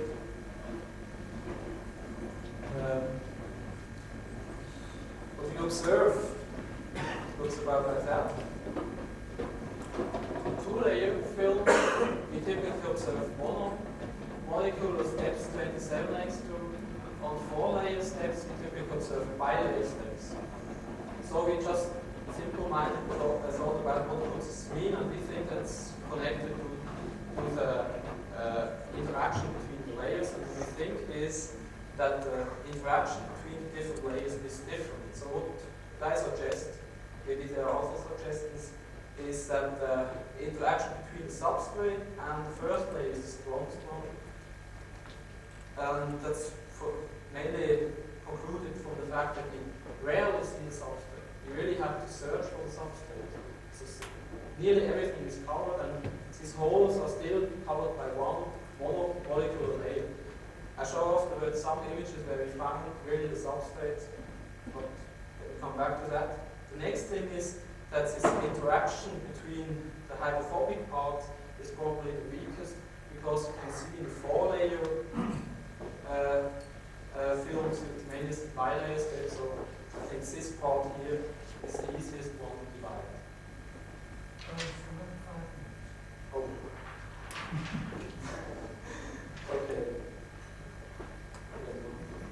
think those triangles are something which is quite common from silicon, and I think, as Professor Tabor said, it's connected to the topography, to the roughness of the film. We have step-like structure, it has those triangular orientation, and I'll show you how we check that. So here we have, again, support, and here we see something, a hole, and what we did now is simply scratching. I mean, we increased the force a little bit. The scale is not exactly the same, I have to say, but it's the same spot. And what you see, you get this hole. Okay. And now this hole, we really managed to come to the substrate. We illuminated now the picture. And what you can see here, still, here we have this hole structure of this trench. And in the middle, you see, we have this small line. That's a step. So we really have steps on the substrate which seem to influence the arrangement of film. So this nanometer scratching, that's again the same area, and you see this trench goes through all the area. This is also a more typical image, you see it's quite flexible. Here we have those holes. So here we made some other experiment, we simply made some holes, and we see after the third hole, which is not very time photographic because of the scan area used, we see that the resolution is decreased. Probably you picked up something, and if we scan now across such a step as here, resolution is again good. So you deposit it again on the surface. So you somehow have a way to manage resolution. Here, this white line is probably a moment where we deposit a little particles from the film. So, after 6-7 hours, I think it was next morning, we observed that some of those holes really come together. We have something like coalescence, and film seems to somehow a little bit move. See here, these were all originally two squares, and say somehow made coalescence, came together, rounded. So it shows that there is some dynamical behavior. Also, the time scale is on the order of hours, so it takes quite long. So now I come really to the friction, a little bit delayed. So this is topography. What you see here is quite a special point. We have here one bilayer, second bilayer, and then we come to the substrate. That thing here corresponds really to the substrate. Let me see now how the friction looks. We see that between the first layer and the second layer there's no big difference, but on the substrate you see we have a very strong contrast, and I think that's really an indication of the lubrication of the film. So the covered surface has much lower frictional force than the uncovered. Another example here again, we have found a place where it's uncovered, and now the friction image shows you again strong constant. Now it's black because it's scanned in the other direction, so it inverts also the contrast. And you can see here certain features. The upper part here, some elongated structures which we really don't observe in the topography. So here I go back. See here, no stripes at all. We investigated quite long. There's nothing to see. Here you can see some. I was here. I don't know if it's here. For example, here's this stripe. This stripe. So that's something which seems to be the friction image, which you don't observe in topography. We don't know yet what it is. One suggestion is that we have a chemical inhomogeneity, for example, water inclusion or any kind of dirt in it. Maybe that friction really has additional information. We don't know it yet, but we try to get more out of it. So that's the highest resolution. You can see here it's not a very good image because it's simply raw data, but it shows you that you can see features 5 angstrom apart, which correspond approximately to the spacing between the molecules. So this is a little bit tight at a larger scale. So that's it for the slide. So maybe try to quickly summarize results. So the scratching, we observed quite a lot of things. It's quite an interesting experiment. We observe that the damage starts at imperfections, for example pores. We can really image the plastic deformation all the time. You can see where we have the largest variation. It is extending over the whole scan area, just the area you select. And we found, I didn't show that the pores somehow are sometimes filled in the vicinity of such a hole. And the first layer is found again to be the most stable one. And the steps of the substrate seem to really influence the arrangement of the molecules. So I just, part of the friction topography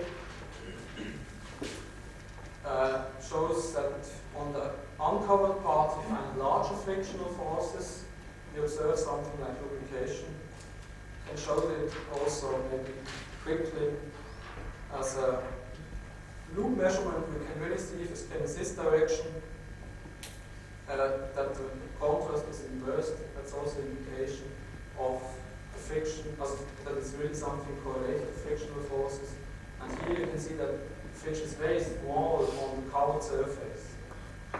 Sometimes even not measurable at this large scales. So, I just want to remind you that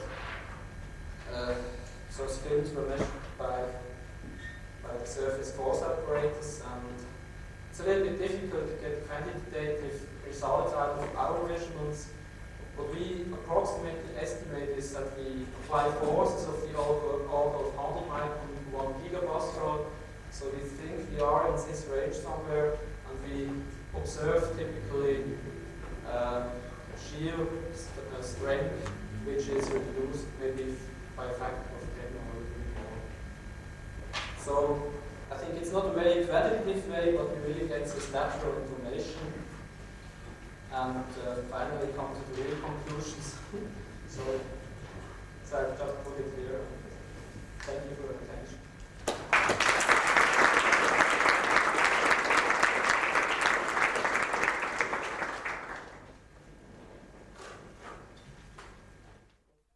Right, well now we're having a discussion on all three of this morning's papers.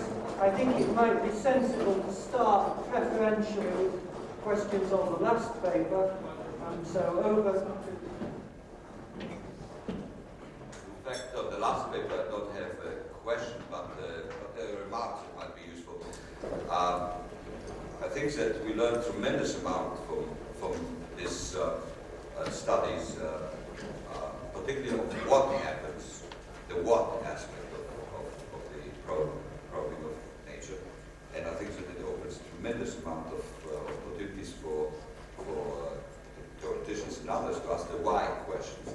And it's wonderful to see these photographs. It will be very useful if there was a way to actually be influencing experimentalists in the way of asking for certain design of experiments that will add more to in the steps of trying to construct either simulation or any other theory. So I think that there must be some way of a mechanism to bring the kind of collaboration aspect of things to a point that the theoreticians can ask for a certain experiment if it's not too difficult to do.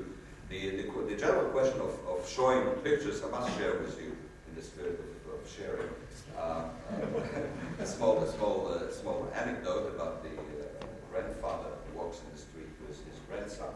Everybody stops him to tell him how beautiful the grandson is, and then he says, "Wait till you see the photographs." I think that we learned tremendous. I have a question for Ernst. On your frictional images of these Cd-arachidate films, I've interpreted your uncovered, meaning that was the first bilayer, and the covered was in the 4 bilayers or 6 bilayers that you looked at there. And I was wondering that, you showed clearly that you had more contrast in the uncovered layer.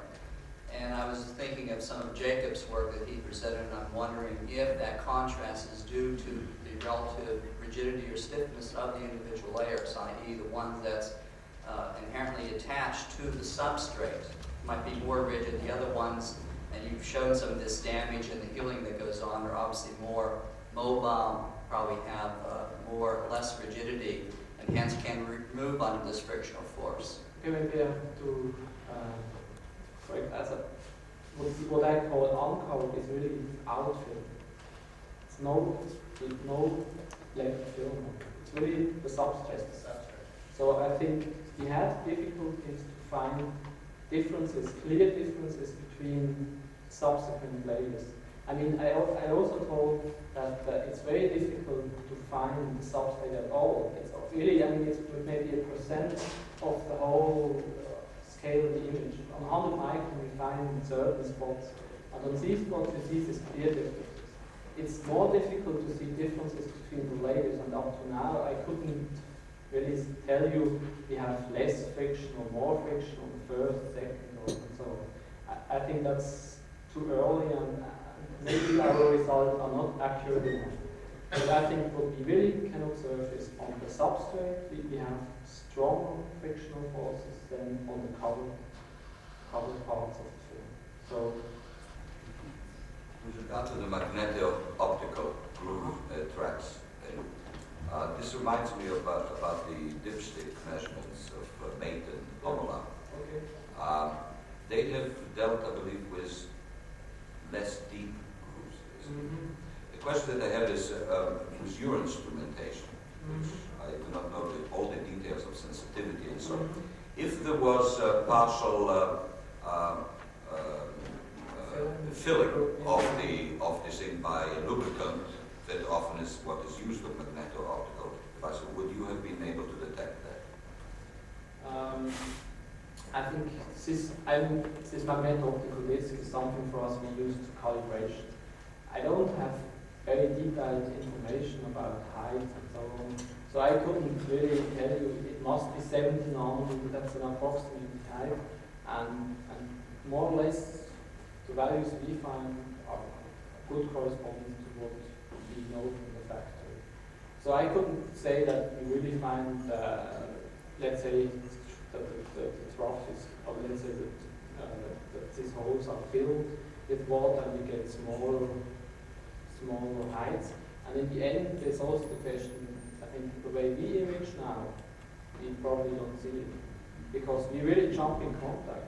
And if you have some water on it, we won't stay on the film, because we simply dive in and you image on what is more or less stable.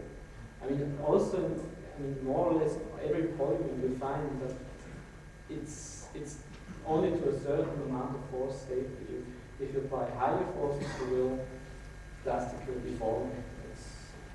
But with films or lubricants, I can't tell you.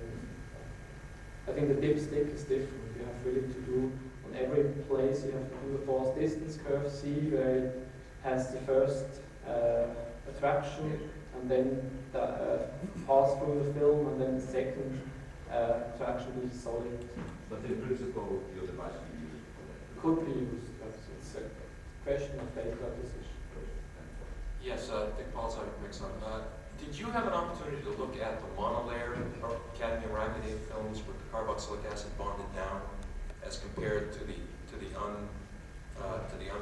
uncovered surface? No, up to now we only imaged the hydrophobic films. That means we never used. Also, we tried with that, but we didn't succeed. I have a little bit of feeling that with the hydrophilic substrate you have certain problems. The problem is that if you produce your film, there is still a little bit water on it. And I mean, it's not conclusively now, but I have a feeling that with hydrophilic substrate, mica, glass, or whatever, you have something left like water on the surface, and maybe it doesn't stick really to the surface itself, and then you have problems with stability of the films. But I think that's preliminary, and we really did all the work in our hydrophobic HF-treated silicon wafer, where you simply always have this hydrophobic pulse down.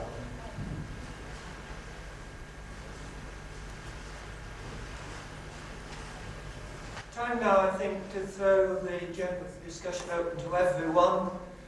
And I think this is the one who shouted first. Mark Robbins from Johns Hopkins. There's a lot of other contexts in which people have thought about dissipation, including charge density waves were mentioned this morning, spreading of fluids, and there's some several cases in which the Tomlinson model arises in those problems. There's a lot known about them. There's also things known about more complex systems with more degrees of freedom than there are in the Tomlinson model, like the Frenkel-Kontarova and generalizations. And it turns out that there's some results that you didn't mention this morning, Gary, that might be interesting to look into.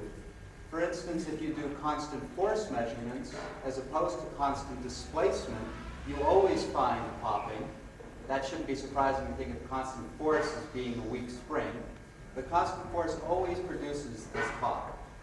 The second thing is, if you look at the extra force, extra frictional force, as a function of the velocity, you find different power laws, qualitatively different behavior if you're in the constant force regime, the weak spring regime that you mentioned, or the strong spring regime.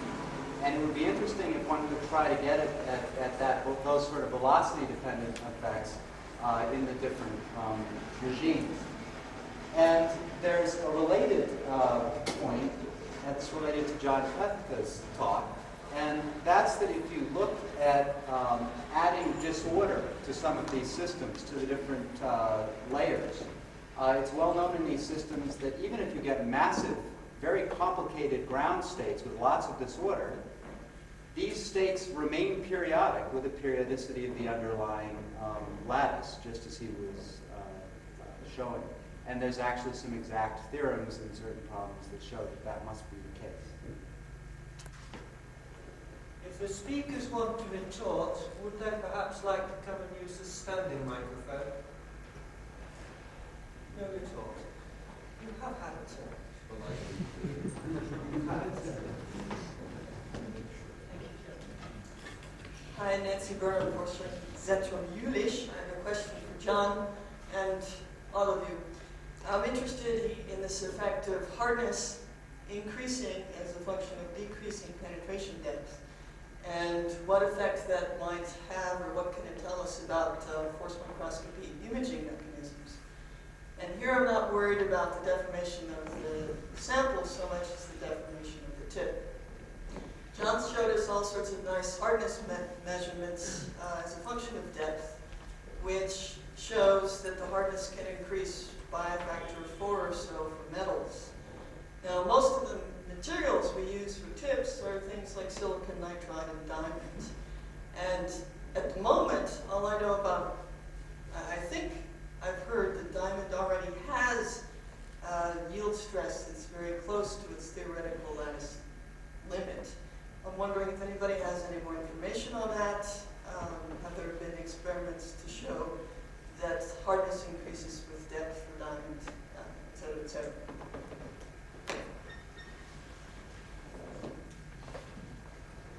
Thanks, Nancy. Make a few comments on that. The general effect of increasing the hardness of a material, of course, has been known for a long time. At this larger scale, one thing I didn't mention, and Daniel Mojis reminded me earlier on, is, of course, you have to remember there are a larger number of mechanisms coming in at this small scale. One of the possible mechanisms, probably Pollock referred to it, is, of course, the surface forces themselves have a load, and under certain circumstances, you can, the surface forces alone will be enough to give you some plastic flow, so the standard measurement of hardness doesn't mean much. I think the general point I was trying to get over is that for many metallic materials, at least, you can see for quite a long way out to larger deformations, you can see a steady increase in the hardness plot. And that joins up with the classical sort of scale. If you start dealing, and that's understandable for metals in terms of work hardening type of mechanisms, once we start to consider ceramic materials, there is some evidence at small scales that a significant number of those materials do actually increase their apparent hardness, but the increases are rather smaller. And in the case of silicon, for example, as far as we can make out, there isn't any. In the case of diamond, you've already mentioned.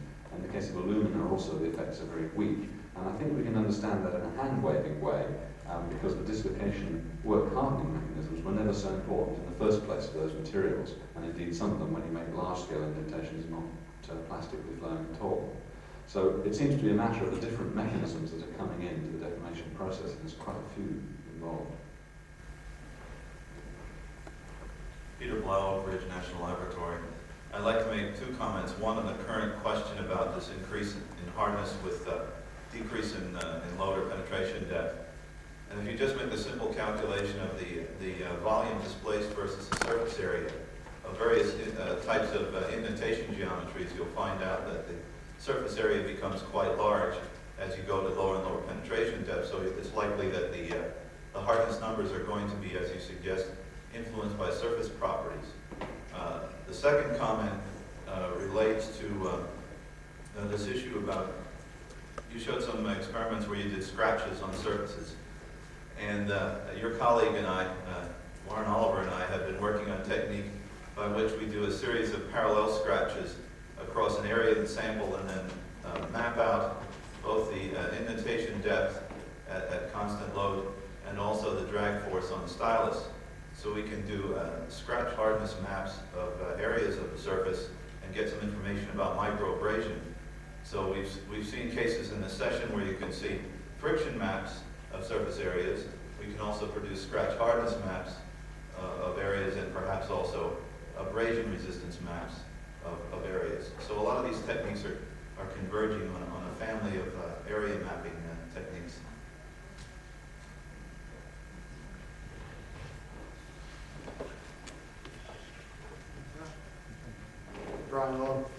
John, your presentation was done very quickly with some relativistic speeds. And so I think when I listened to... Because I was trying to get a small object, a large object to a small hole using Robbins contraction.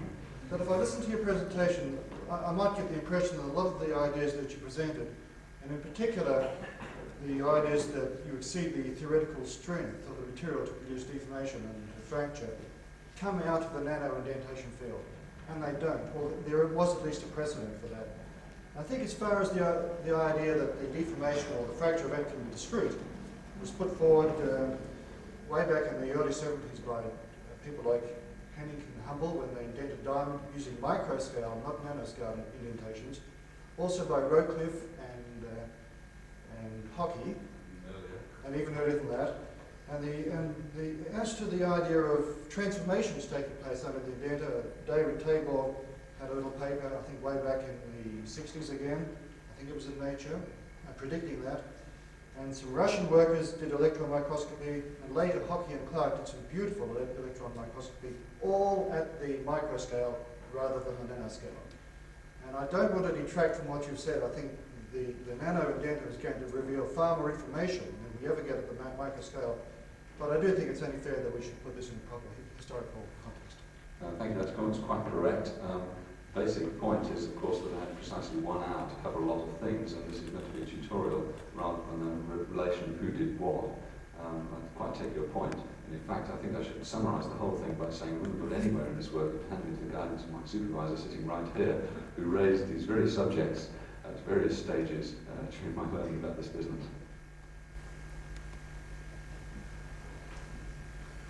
Slaughterbeck, University of Washington. John, you touched on one of the very important points, I think, in the issues of STM and AFM, and that is the contrast mechanism and whether or not it's a single atom contact. The question I have is, it seems to me that there are a lot of STM work that does appear to be single atom contact. I'm thinking in particular of Don Eicher's work, where he can individually image atoms and move them around. Comments on that?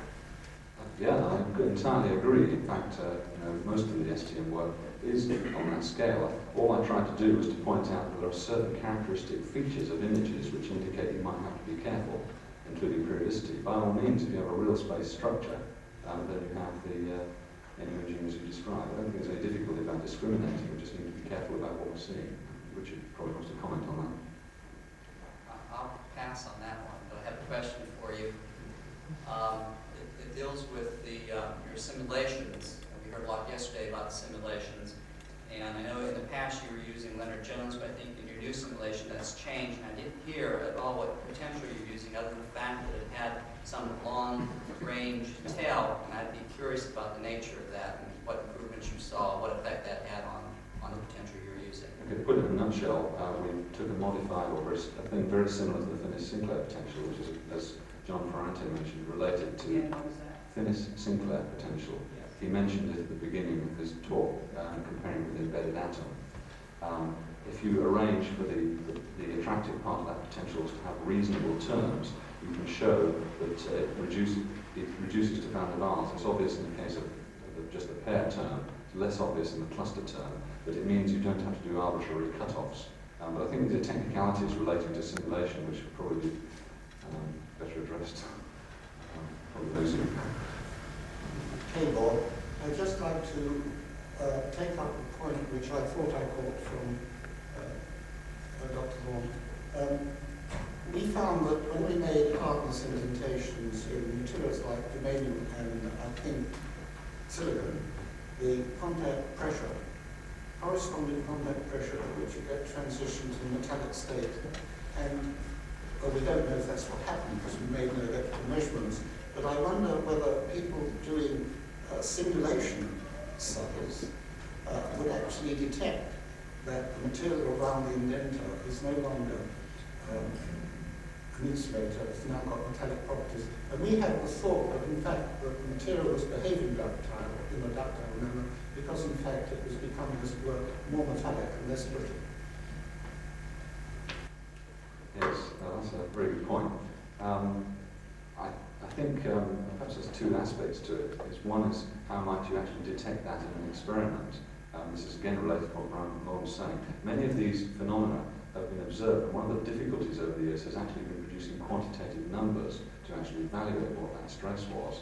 To give you an example, theoretical lattice stress, the earlier estimates, experimentally they were less direct. But if we're talking about something like a phase transition in silicon, for example, a number of attempts have been, as you know better than I, have been made to measure that effect. I don't believe that any of them are yet definitive. There are a sufficient number of uncertainties in the measurements. Some of the latest ones I think Warren Oliver has done, where you take two pads and you make an indentation and then you show that conductivity increases. There's sufficient other weird things going on there that I wouldn't like to be certain of the assignation, like the melting sample, for example. With regard to simulation, I think I would only have one comment there. You might want to sort of hack me up for this, and that is that there are certain of the physical effects that we're observing which the simulations show very well. There are another class of kinds of effects, and I include, for example, electronic structure of surface relaxations in this, where you need to use very refined, indeed considerably more refined potentials that you can use easily in molecular dynamics at the moment. And some of these critical phenomena, where you're talking about very small energy differences in a system, may be difficult to simulate because the complexity of the potentials you need to use to get realistic results precludes you from using a very large number of atoms. But you may wish to disagree with that. I'm thinking of surface reconstruction calculations.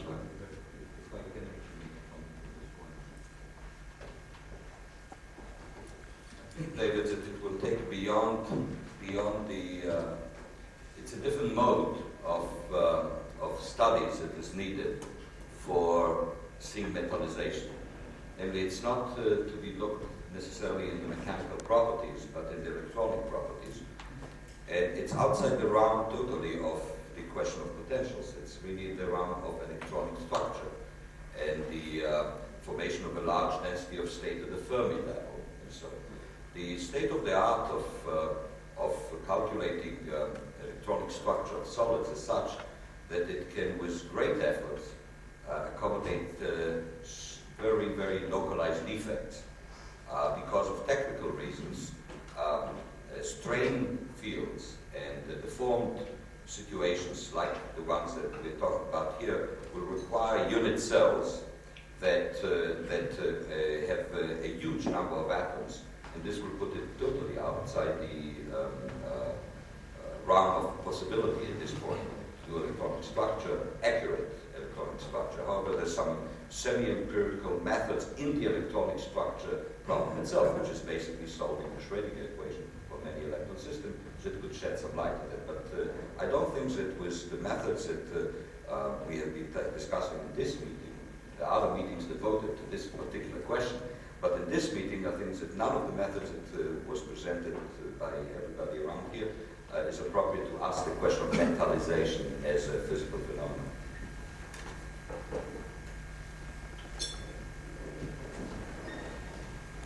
There's a fact of life which I think Zeno formulated first, which is that big motions are made up of small motions. So that even if we produce a very large indentation, that will start out as a very small indentation, and the hardness in the first initial stages then would be very large. Should then we start to have a picture in our minds of the kind of activation barrier for indentation, even when it's a large one? I don't know, perhaps David would like to comment on that. I think that the scale on which these events show stresses, which are really very different from the bulk scale, is still relatively small, and many of the tests which are made, I mean, the scale I use there is logarithmic. I suspect that if you were making a test for like 30 kilograms, you wouldn't have to worry too much about how it actually got there. I think I'm glossing over a lot of difficulties in how, probably Ken Johnson will say a lot about this, how the actual deformation propagates out to a larger scale. I just have a feeling at the moment that the energies involved in the initial process are sufficiently small as to not be too relevant for perturbing the larger scale, but it's probably just a simple additive thing, as you point out.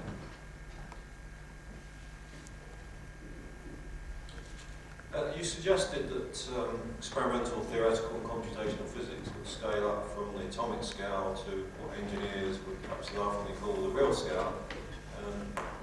But to engineers, we've seen rather lots of strange things. In the first talk, coefficient of friction of 0.008, I think 0.043. In your talk, we saw diffusion rather than dislocation. The third talk, we saw measured shear stresses, which are perhaps an order of magnitude less than measured at a micro scale. We've seen in Uzi Landman's talk atoms moving over each other in a sort of Coulombic interlocking mode. And we've seen Jacobs-Ratchville's model, which is rather different from the adhesion model of friction. There's Jacobs there.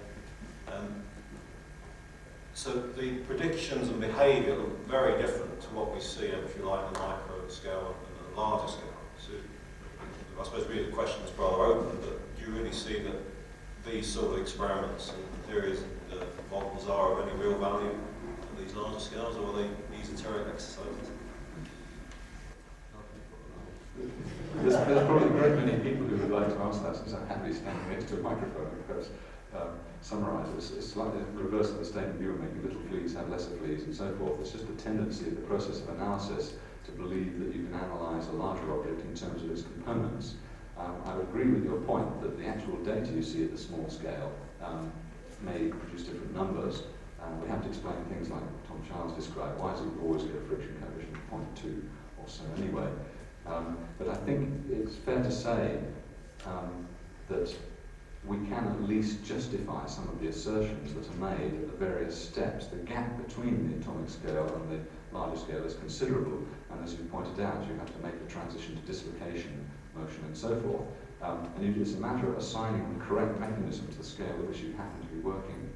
I think we can get involved in very long discussions of the usefulness of physics and engineering otherwise. I think the question is whether you've gone down to too small a scale to leave any value. My feeling is not, and that's why I showed the creep data. That seems to work across the whole board.